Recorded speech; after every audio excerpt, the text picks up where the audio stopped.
Hoćeš?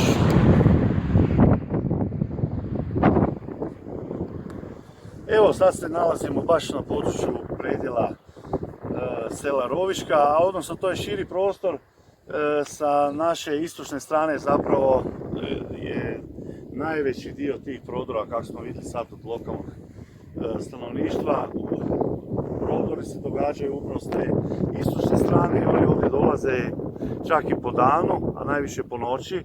Ilegalni migranti kroz ove šume i kroz ove jarke i naravno ugrožavaju stanovništvo, najčešće u noći upadaju u domove. Tu je problem što su ljudi ugroženi, malo ih ljudi ovdje živi domaći. Vidite, to je malo selo od svojih 20-30 kuća i međusobno su odvojeni i normalno da se ljudi boje. A ustavna kategorija zapravo je vrlo jasna, dom je nepovrediv. Ljudi brane svoje kad ih država ne brani, to je poanta priče. A vidite, ovdje nema nigdje policije. Mi smo prošli ovdje 50 km, nismo ni jednu policijsko vozilo vidjeli, niti da stoji, niti da prevozi, a kao što vidimo, odnosno čuli smo da ih nema ni u ovoj dubini, u ovim šumama. Prema tome, izloženi smo na pladnju, vlastna sigurnost građana i njihove imovine je ugrožena. I mi to želimo spriječiti i zato smo danas ovdje.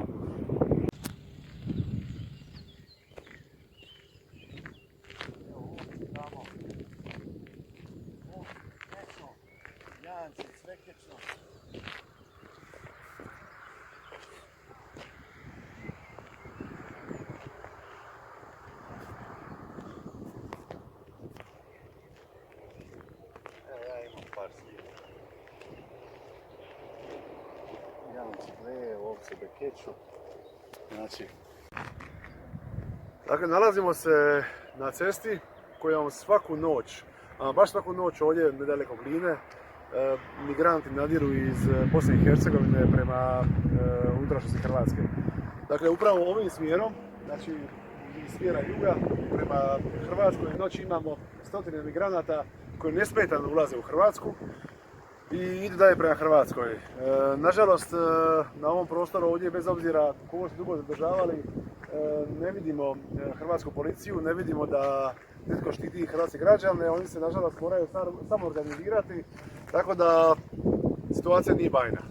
I sad pazite šta se događa, dragi moji ljudi, ovo je sve šuma, po noći u 1 sat, da vam tako na izolirano dvorište, odnosno u kuću, pred kuću dođe 30 nekakvih ljudi iz mraka i koji se ne žele maknuti. Jedan od njih, čovjek mu kaže, domaćin kuće, miči se, izlazi van, ovi ostali stoje i ne žele, on dapače i ima namjeru ići naprijed. Pa šta je taj čovjek trebao napraviti u ovom mraku, u ovoj pustoši, u ovoj šumetini, u ovoj divljini, nego braniti sebe, svoju obitelj, i on je to učinio. I policija ga nije imala pravo kazneno prijaviti. Ona je činila zlouporabu položaja. Policija je u ovom slučaju trebala dati punu potporu gospodinu koji je čuvao svoj dom i obitelj, a zakon, članak 141 Kaznenog zakona Republike Hrvatske, upravo mu daje za pravo, jer ljudi koji prodiru u tuđi dom čine kaznena djela za koje je kazna od 1 do 3 godine. U Hrvatskoj državi. Znači, prije na Dušcama si bio. A jel vidiš ti šta je ovo po noći dolaze on ti čovječe i državaju? Zvan pameti su. I ti se braniš i oni ti osporavaju sad tvoju kuću, njih 20. Veli da hoće oteti auto. Pa misli, to nije šala. A to ti veli. Što ili vojska mora doći ili više granične policije. Aj, hvala ti, čast mi je, sokoli moj hrvatski. Bog te blagoslovi. Šta ja znam, imaš ti momke u sebe, daj ja ću ti nešto pokloniti. Ajde dođi, samo malo. Aj dođite sa specijalcima, popite. Ja sam ti iz Vinograda. A što je to, gorivo? Da. To je nuklearni pogon. Paznac jednom. Da na Baniji samo nuklearni. Prijatelju, Bog, to sa društvom u čast velikih pobjeda. Lepa nam je bila. Kak je predsjednik? Ivrišević. Svaka čast. Ajde. Ljudi, doviđenja, prijatno. Pozdrav ekipu. Hoću. Bog. Bog.